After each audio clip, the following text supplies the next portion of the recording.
Hello दोस्तों, my tune story 2 में आपका स्वागत है। हमारी आज की कहानी है दुल्हन हाट एक कुरूप प्रथा।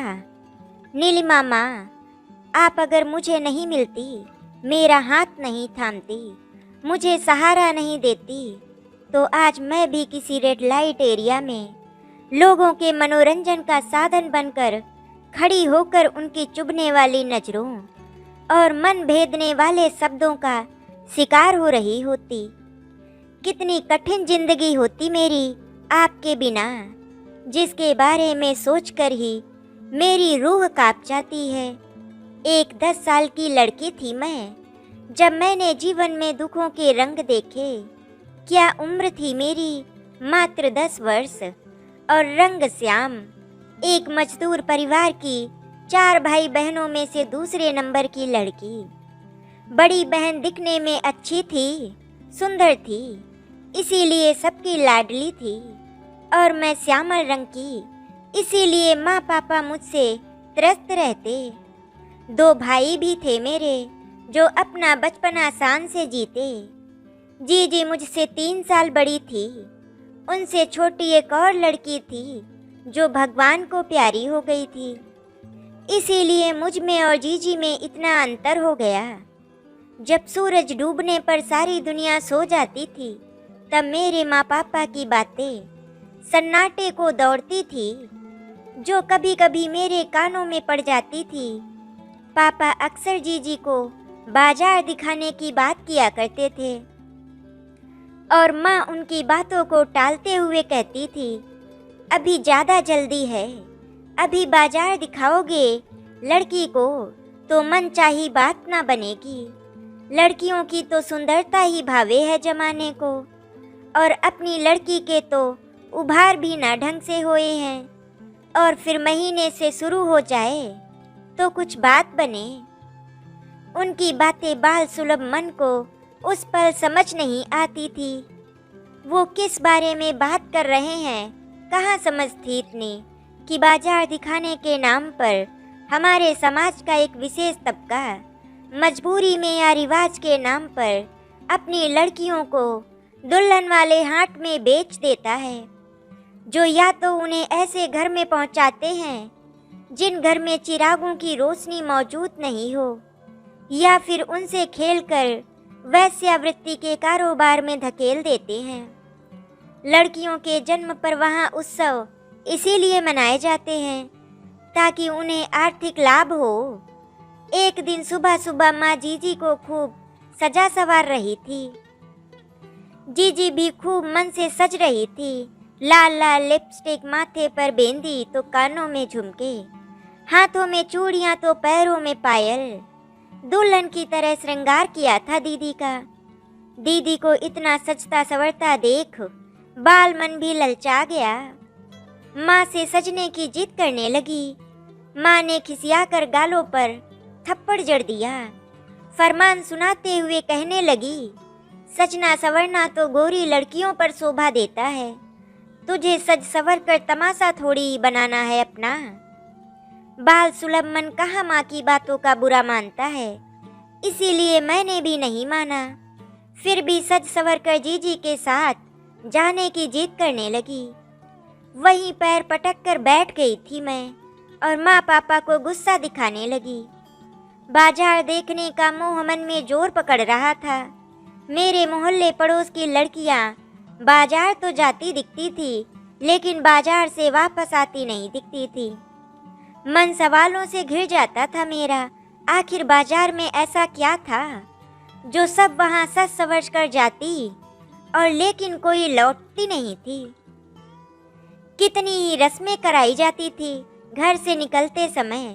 थापे देना जो समृद्धि का प्रतीक था, तो वहीं अनाज की बारिश कराना, जिससे उनके घर में जाने के बाद घर धन्य धान्य से परिपूर्ण रहे। द्वार पूजा, गौ पूजा, और सबसे अंत में मुड़कर ना देखना। न जाने कितनी ही रस्में निभाकर लड़की जाती थी। ठाठ से सवारी निकाली जाती, और सड़क पर जाकर एक गाड़ी में लड़की अपने पिता के साथ बैठ जाती। फिर लौटकर चेहरे पर प्रसन्नता के भाव रखे उसके पिता ही लौट कर आते। वो लड़की बाजार की गलियों में न जाने कहाँ गुम हो जाती और मैं सोचा करती उसे रास्ता नजर नहीं आता या फिर कोई दूसरा रास्ता पकड़कर दूसरे रास्ते पर चली जाती किसी गुमनाम मंजिल की तलाश में। क्या बाजार की रौनक इतनी लुभावनी होती है जो एक बार जाने के बाद वहां से निकलने का मन ही नहीं करता। मैं इन्हीं जवाबों की तलाश में अपने बाल मन को भटकाए रहती, लेकिन कोई उचित जवाब नहीं मिलता। तो मेरी बाल मन की जिज्ञासा को शांत करके अपने छोटे से घर के आंगन में पैर पटक कर बैठी हुई।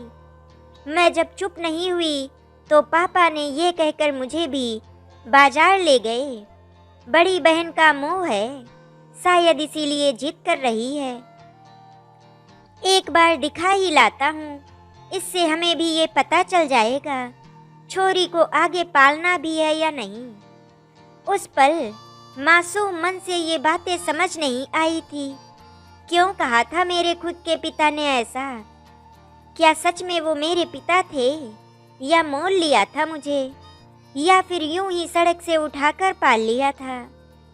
कहाँ मन इन सवालों में उलझा था। पापा की बात सुनकर ही मन खुशी से बावरा हो गया। अब जीजी के साथ मैं भी हाट जाऊंगी। अब मुझे पता चल जाएगा हाट में जाने वाली सजी सवरी लड़कियां क्यों वापस नहीं आती हैं।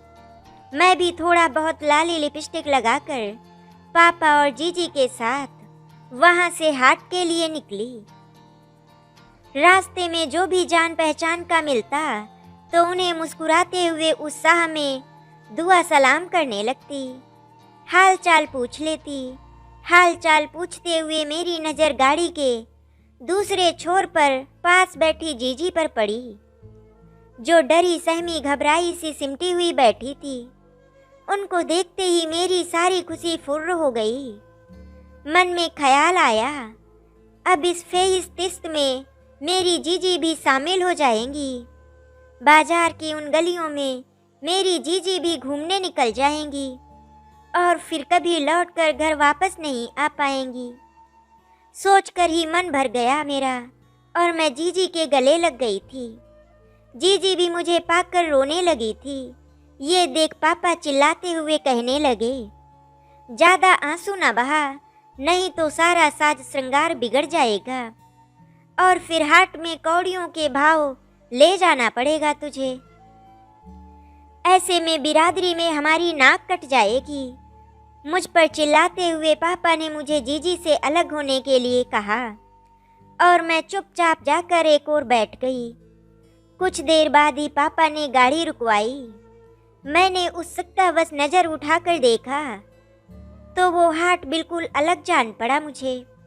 वहाँ ना ही कोई खिलौने की दुकान थी और ना ही कोई मिट्टी के बर्तनों की सजावट भरी टपरी, ना ही कोई कपड़े लत्ते दिखाई दे रहे थे और ना ही कहीं आटा दार का ढेर दिखाई दे रहा था।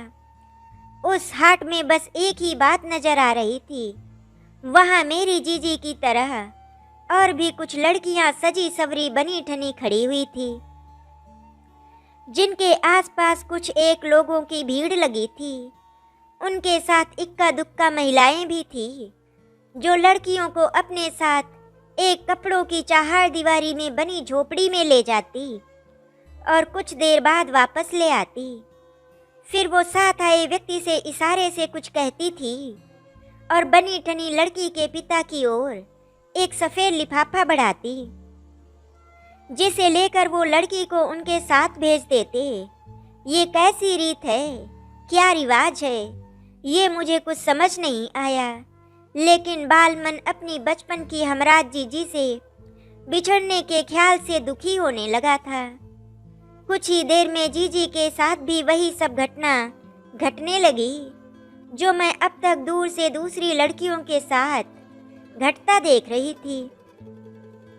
मेरी जीजी को भी एक महिला के साथ उसी कपड़ों की चार दीवारी में जाना पड़ा। वहां जाकर क्या होता था मुझे नहीं पता था। जिज्ञासा हुई जानने की, इसीलिए जीजी के पीछे मैं भी चली गई। अंदर जाकर एक महिला को दूसरी महिला की अस्मिता का माप लगाते हुए पाया। सहम गया था बालमन ये दृश्य देखते हुए। मैं तुरंत दौड़कर बाहर चली आई। सहम कर अपने पापा के पीछे खड़ी हो गई, इस उम्मीद से शायद पापा के पीछे मैं सुरक्षित रहूंगी। लेकिन गलतफहमी ही थी ये मेरी। मैं समाज के जिस तबके से थी वहाँ कोई भी रिश्ता सुरक्षित नहीं था। कुछ ही देर में जीजी चली आई। उनके चेहरे के भाव देख मैं उनके मन को समझने की कोशिश कर रही थी। इतना ही समझ आया मुझे, जीजी को उस महिला का उनके साथ अंदर होना अच्छा नहीं लगा था।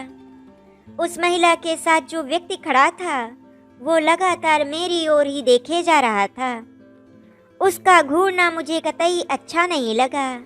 घबराकर ये सोच पापा के पीछे छुप गई, मैं अब मुझे कोई देख नहीं पाएगा। पापा उस महिला और उसके साथ खड़े व्यक्ति से बात करने लगे और मैं अपने ही ख्यालों में उलझी। चारों ओर देख हार्ट का नियम समझने की कोशिश करने लगी। हार्ट का एक नियम मुझे समझ आया था, एक बार लड़की को उन चार दीवारियों के अंदर जरूर जाना होता। मैं सोच में गुम थी, तभी कुछ ही देर में पापा की आवाज़ सुनाई दी। वो मुझसे कह रहे थे, श्यामली बहुत किस्मत वाली हो जो तुझे जीजी के साथ ही रहने को मिलेगा। अब तुम हमेशा अपनी जीजी के साथ ही रहोगी। सुनकर अच्छा लगा, लेकिन फिर भी मैं बाकी सबसे दूर हो जाऊंगी। ये सोच मन डर से सिमट गया। उस आदमी ने पापा को भी एक लिफाफा थमाया, जिसे पापा ने हंसते हुए थाम लिया। जीजी और मैं उस औरत और उसके साथ आए एक आदमी के साथ चल दी, जो हमें कुछ दूर खड़ी एक गाड़ी के पास ले गया। वो महिला हमारे साथ बहुत अच्छे से पेश आ रही थी, चेहरे पर मधुर मुस्कान और आंखों में प्यार लिए। उस औरत ने जीजी का हाथ थाम लिया और उसके साथ गाड़ी में पीछे की सीट पर बैठ गई। मैं भी अपनी जीजी के बगल में ही बैठ गई। उस आदमी ने गाड़ी दौड़ा दी, जो एक बड़े से घर के सामने जाकर रुकी। हम सब गाड़ी से उतर अंदर बढ़ गए। सब कुछ मुझे नया सा लग रहा था। नया ही तो था। एक छोटे से मजदूर तबके की झोपड़ी से निकलकर अचानक से बड़े से घर में आना एक सपने जैसा ही तो था मेरे लिए। ऐसा सपना जिसका ख्वाब देखना कोई गुनाह नहीं है, लेकिन उसके पूरे होने का तरीका किसी गुनाह से कम भी नहीं। मैं और मेरी जीजी दोनों अंदर चली आई। वो घर बेहद खूबसूरत था, जिसमें आधुनिक सभी सुविधाएं मौजूद थी। घर में एक सामने थोड़ी बुजुर्ग महिला बैठी हुई थी, जिसे देखते ही हमारे साथ आए हुए लोगों ने सलाम किया और हमसे भी करने को कहा गया। उस औरत ने हम दोनों को ही अपने पास बुलाया और जीजी की ओर घूरते हुए वो साथ आई औरत से कहने लगी, रेवती अच्छे से माप तौल करके ही तो लाई है। इस लड़की को इस घर की वंश बेल बढ़ाने में सक्षम होवेगी कि नहीं? दिखने में तो सुंदर लग रही है, कोई दाग धब्बा तो ना है शरीर पर? सुनकर कई सवाल मन में भर आए। वो बूढ़ी औरत किस बारे में बात कर रही है और जीजी को उस घर में लेकर क्यों आए हैं, वही पता चला। औरत का नाम रेवती है, जो उस बूढ़ी औरत से कह रही थी, सब देखभाल करके ही लाई हूँ इस मालिक की इस नई रखैल को। मालिक को भी यही भाई है। अब आप समय दिखवा लें अपने गुरु महाराज से, कब और किस घड़ी में किस नक्षत्र में इसे मालिक के साथ कमरे में भेजना है। मैं उनकी बातें समझने की कोशिश कर इधर उधर देख रही थी।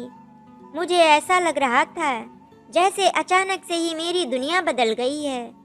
वहाँ उठने बैठने खाने पीने से लेकर रहन सहन बात करने का तरीका सब बिल्कुल दूसरी दुनिया का लग रहा था। मैं सब समझने की कोशिश कर रही थी, तभी उस बूढ़ी औरत की आवाज़ सुनाई दी, जो फ़ोन पर किसी से बात करते हुए कह रही थी, जी गुरुजी, जैसा आपने कहा वैसा ही किया गया है। दुल्हन वाले हाट से छोरे के वास्ते लड़की चुनकर घर आ गई है। आप अब सही समय देखकर बता दो कि किस समय दोनों का मेल होना सही रहेगा। सुनकर मैंने जीजी की ओर देखा, जो मेरे साथ ही घबराई सी खड़ी थी। शायद उन्हें समझ आ गया था वहाँ किस बारे में बातें हो रही थी। कुछ देर बात कर बूढ़ी औरत ने फोन रख दिया और रेवती से कह उसे कमरे में ले जाने के लिए कहा। मैं भी जीजी के साथ जाने लगी तो मुझे वहीं खड़ा रहने के लिए कहा गया। बूढ़ी औरत को सुनकर ही मन डर गया। मुझे वहाँ क्यों रोक लिया गया? मैं वहीं एक ओर सिमट कर खड़ी रह गई। ये जो मेरी अबूझ पहेलियों की शुरुआत भर थी। मैं वहीं खड़ी थी, तभी नजर एक बार फिर साथ आए व्यक्ति पर पड़ी, जो अभी भी मुझे ही घूरे जा रहा था। उसके चेहरे के भावों को देख मन सहम गया मेरा। उस बूढ़ी औरत के कहने पर वो व्यक्ति वहां से चला गया और मैं वहीं खड़ी रह गई।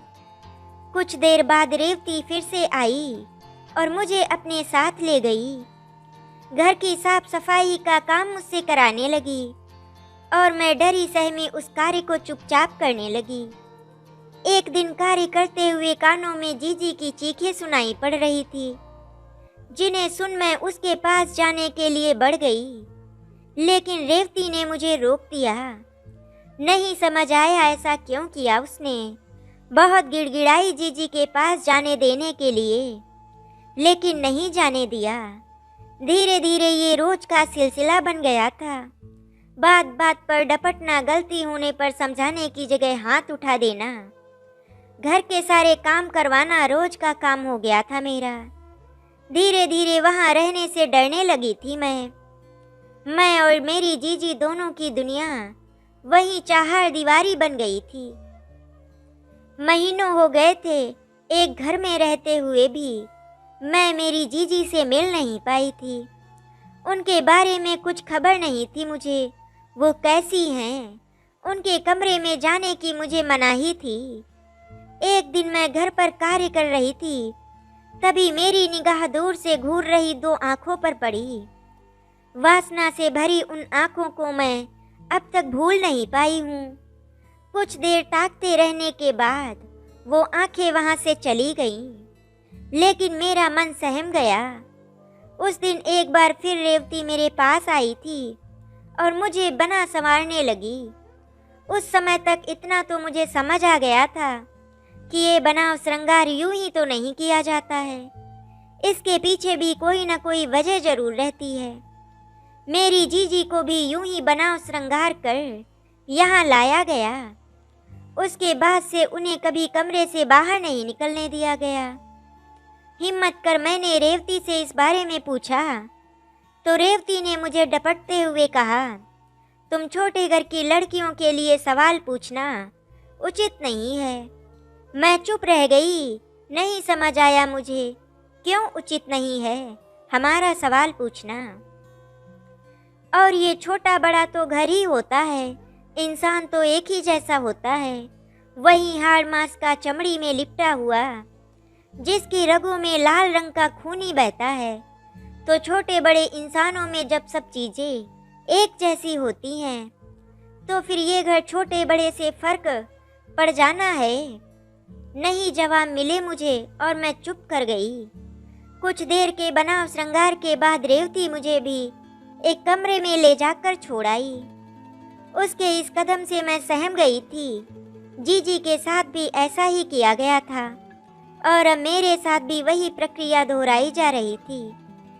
एक 11 बरस की लड़की जिसे कभी किसी ने सही गलत नहीं समझाया, कभी उसने स्कूल का मुंह नहीं देखा, उसे कैसे समझ आता अगले कुछ पलों में उसकी अस्मिता पर प्रहार होने को है। खेलने पढ़ने की उम्र में उसे जीवन के विभत्स रूप देखने को मिलेंगे। बनी ठनी मैं कमरे में रखी चीजों को देख रही थी, जो उस घर में रहते हुए भी मैंने कभी नहीं देखी थी। फूलों वाला नरम बिस्तर, उसके एक ओर रखी कांच की बोतल जिसमें पानी जैसा कुछ रखा हुआ था। बोतल के पास रखा एक छोटा सा पैकेट जिसमें पता नहीं क्या था। कुछ ही देर में दरवाजा दोबारा खुला और एक आदमी चेहरे पर मुस्कान रखे अंदर चला आया। वो वही आदमी था जिसे मैंने कुछ घंटों पहले देखा था। डर के कारण कदम पीछे हटने लगे और वो चेहरे पर कुटिल हंसी रखे हुए आगे बढ़ने लगा। सहम गया था मेरा मन। अगले ही पल मैं उसकी गिरफ्त में थी और छूटने के लिए विनती कर रही थी, लेकिन गिरफ्त से छूटना रखेलों की किस्मत में कहाँ था। कसमसा कर रह गई थी मैं। 11 वर्ष की उम्र में बलात्कार का दंश झेलना पड़ा मुझे। दर्द जब हद से ज़्यादा बढ़ गया तो बेसुध हो गई मैं। जब आँख खुली तो खुद को एक रेल की बोगी में कंबल में लिपटा हुआ पाया। अनजान जगह और लोगों की भीड़ देख मन सहम गया। बदन दर्द कर रहा था। जैसे तैसे उठकर बैठ गई। खुद पर नजर डाली तो सवस्त्र उन्हीं दुल्हन वाले वस्त्रों में पाया।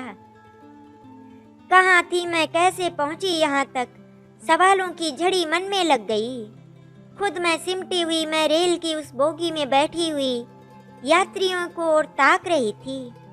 रेल रफ्तार से दौड़ रही थी और मेरी किस्मत न जाने किस गुमनाम मंजिल की तलाश में निकली थी जो रूठ चुकी थी। खगड़िया से लाकर किस्मत दिल्ली ने पटक दिया मुझे। रेल रुक चुकी थी और मैं सहमते हुए रेल से नीचे उतर आई। शरीर बेहिसाब दर्द कर रहा था और भूख प्यास के कारण जवाब देता जा रहा था।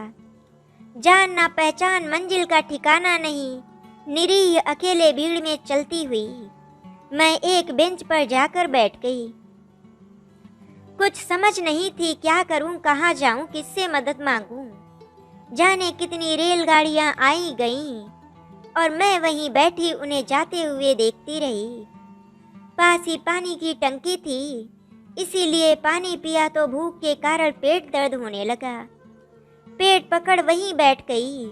दिन से रात हो गई लेकिन मैं वहीं बैठ चारों ओर देख रही थी, इस उम्मीद में शायद ईश्वर किसी रहनुमा को भेज दे मदद के लिए। कुछ देर बाद आंखों के सामने किसी ने हाथ में पकड़ा सफ़ेद रुमाल झटका और मैं मूर्छित होती चली गई। जब आंख खुली तो खुद को एक बार फिर बड़े से घर में पाया, जहां फिर सजी सवरी महिलाएं दिखाई दी, जिन्हें देख इतना तो समझ आ गया कि मैं एक बार फिर ऐसी जगह पर हूँ जहां लड़कियों को सजा सवार कर एक कमरे में भेज दिया जाता है और फिर वही दर्द वेदना शरीर को सहनी पड़ती है। सिमट गई मैं खुद में। मेरा मासूम बचपन उस सजी सवरी मखौटे वाली लड़कियों में खो चुका था। मन उस विभत्स दृश्य को याद कर सिहर गया और मैं वहां से भागने के बारे में सोचने लगी। इतना सरल नहीं था वहां से निकलना।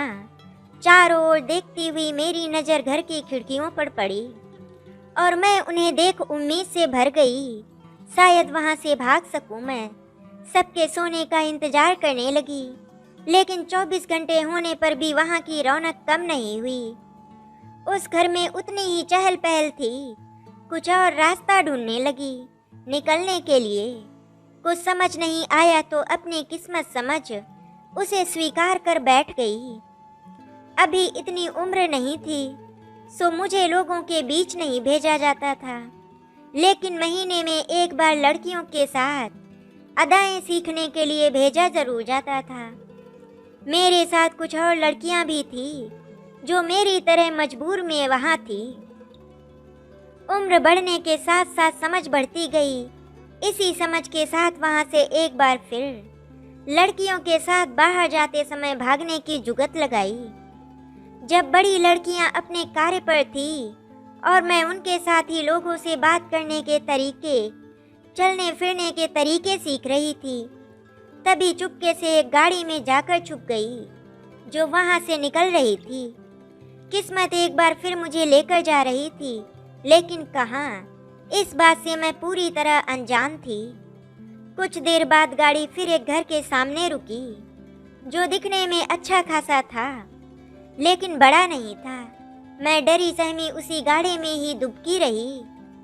आसपास कोई नहीं है। पूरी तरह संतुष्ट होने के बाद मैंने झांक कर देखा था। गाड़ी बंद हो चुकी थी और मैं अंदर फंस चुकी थी। कुछ ही देर में नजर सामने से आती हुई एक महिला पर पड़ी, जिसके हाथ में पर्स था और आंखों पर चश्मा। उसके पास आने पर मैं एक बार फिर गाड़ी में छुप गई। वो औरत गाड़ी में बैठी हुई गाड़ी एक बार फिर चलने लगी। मन फिर आशंका से भर गया और मुझे खांसी आ गई, जिसे सुन उसने झटके से गाड़ी रोकी और गाड़ी को चेक करते हुए मुझे देखा। मैं डरी सहमी सी एक कोना पकड़ ली थी। उसने मेरी हालत देख शायद अनुमान लगा लिया था, या कहा जाए उसकी पारखी नजरों का कमाल था। जो मेरे अंदर छुपे डर को उन्होंने पहचान लिया था। वो महिला और कोई नहीं, मिस नीलिमा थी। मुझे देख उन्होंने कुछ नहीं कहा और शांत बैठे रहने को कहे। उन्होंने एक बार फिर गाड़ी दौड़ा दी। पिछले 1.5 सालों में इतना कुछ देख और अनुभव कर लिया था। किसी पर सहज भरोसा नहीं होता था। मन में विचार आ रहा था, मैं एक बार फिर किसी मुसीबत में नहीं फंसने जा रही हूँ क्या?